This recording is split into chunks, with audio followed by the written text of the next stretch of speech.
പിതാവിന്റെയും പുത്രന്റെയും പരിശുദ്ധാത്മാവിന്റെയും നാമത്തിൽ ആമേൻ. ഈശോയിൽ സ്നേഹം നിറഞ്ഞവരെ, ഈ മാസത്തിന്റെ ആദ്യ ശനിയാഴ്ചയാണിന്ന്. പരിശുദ്ധ അമ്മയുടെ മാധ്യസ്ഥം പ്രത്യേകമായി നമുക്ക് പ്രാർത്ഥിക്കാം. വിശുദ്ധ മത്തായി അറിയിച്ച സുവിശേഷം 15-ാം അധ്യായം 10 മുതൽ 20 വരെ വാക്യങ്ങളിൽ ഈശോ പറയുന്ന ആന്തരികവും ബാഹ്യവുമായ ശുദ്ധിയെക്കുറിച്ചാണ് ഈശോ ഇന്ന് നമ്മളെ സുവിശേഷത്തിൽ ഓർമ്മിപ്പിക്കുന്നത്.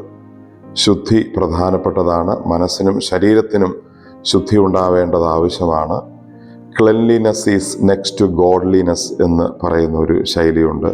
നമുക്ക് മനസ്സിലും ശരീരത്തിലും ചിന്തകളിലുമൊക്കെ ശുദ്ധിയുള്ളവരായിരിക്കാൻ, നല്ലത് മാത്രം കൊണ്ടു നടക്കുന്നവരാവാനായി പരിശ്രമിക്കാം.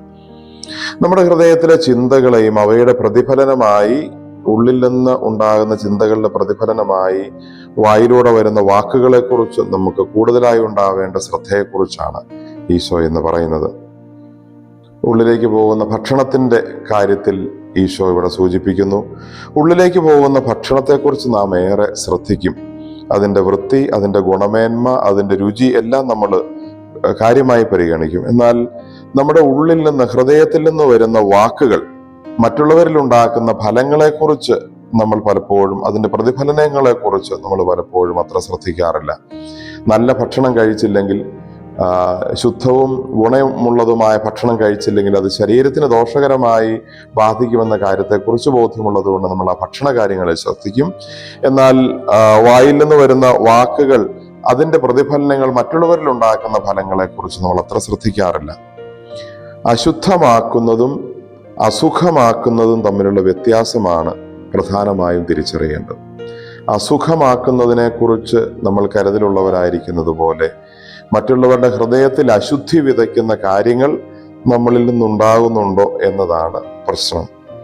നമ്മുടെ മോശമായ ചിന്തകളും സംസാരങ്ങളും പ്രവർത്തനങ്ങളും ഇവ നമ്മുടെ ഉള്ളിൽ നിന്ന് പുറപ്പെടുന്ന നമ്മളെയും നമ്മളുടെ സംസാരം കേൾക്കുന്ന മറ്റുള്ളവരെയും ഒരുപോലെ ബുദ്ധിമുട്ടിലാക്കുന്നു എന്നുള്ളതാണ് പ്രധാനമായും മനസ്സിലാക്കേണ്ടത്. ശരീരത്തിന് ചേരാത്തത് വിസർജ്യമായോ ഛർദിയായോ പുറത്തേക്ക് കളഞ്ഞാൽ അത് മറ്റാരെയും ബാധിക്കുന്നില്ല, നമ്മളെ സുഖമാക്കുകയും ചെയ്യും. എന്നാൽ നമ്മളിൽ നിന്ന് പുറപ്പെടുന്ന വാക്കുകൾ ഒരുപക്ഷെ അത് പറഞ്ഞു കഴിയുമ്പോൾ നമുക്കൊരു സുഖമോ ആശ്വാസമോ കിട്ടിയാലും നമ്മളിൽ നിന്ന് അസുഖകരമായ, അശുഭകരമായ വാക്കുകൾ പുറത്തു വന്നു കഴിയുമ്പോൾ അത് മറ്റുള്ളവരുടെ മനസ്സിനെ മുറിപ്പെടുത്തുന്നു, ഉപദ്രവിക്കുന്നു എന്നാണ് നമ്മൾ അറിയേണ്ടത്. നമ്മുടെ ശരീരത്തിൽ ഒരു മുറിവുണ്ടായാൽ കുറച്ച് കഴിയുമ്പോൾ ഉണങ്ങും. പക്ഷെ നമ്മുടെ വാക്കുകൾ കൊണ്ട് മറ്റുള്ളവരുടെ മനസ്സിൽ മുറിവുകൾ ഉണ്ടായാൽ അതൊരു പക്ഷെ ഒരിക്കലും ഉണങ്ങാതെ കിടക്കുകയും ചെയ്യും. അതുകൊണ്ട് മറ്റുള്ളവരെ മുറിപ്പെടുത്തുകയോ മലിനപ്പെടുത്തുകയോ ചെയ്യുന്ന സംസാരങ്ങളും വാക്കുകളും ഒഴിവാക്കാൻ ഈശോ നമ്മളെ ഓർമ്മിപ്പിക്കുന്നു. ഇതിനെല്ലാം കാരണമാകുന്നത് നമ്മുടെ ഹൃദയത്തിൽ നിന്നുണ്ടാകേണ്ട നല്ല ശുദ്ധിയുള്ള ചിന്തകളാണ്. നിർമ്മലമായ മനസ്സും ശുദ്ധമായ വിചാരങ്ങളും നമുക്കെപ്പോഴും ഉണ്ടാകാനായി പരിശ്രമിക്കാം, പ്രാർത്ഥിക്കാം. കർത്താവായ ഈശോയെ, ഞങ്ങൾ ആരാധിക്കുന്നു, അങ്ങയെ സ്തുതിക്കുന്നു, നന്ദി പറയുന്നു. നല്ല ചിന്തകളാണ് നല്ല സംസാരത്തിൻ്റെയും നല്ല പ്രവർത്തനത്തിൻ്റെയും തുടക്കമെന്ന് അങ്ങ് ഞങ്ങളെ ഓർമ്മിപ്പിക്കുന്നു.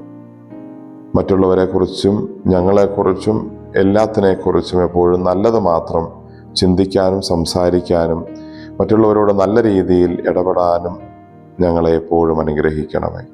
നമ്മുടെ കർത്താവ് ഈശോ മിശിഹായുടെ കൃപയും പിതാവായ ദൈവത്തിൻ്റെ സ്നേഹവും പരിശുദ്ധാത്മാവിൻ്റെ സഹവാസവും നാം എല്ലാവരോടും കൂടെ ഉണ്ടായിരിക്കട്ടെ, ഇപ്പോഴും എപ്പോഴും എന്നേക്കും.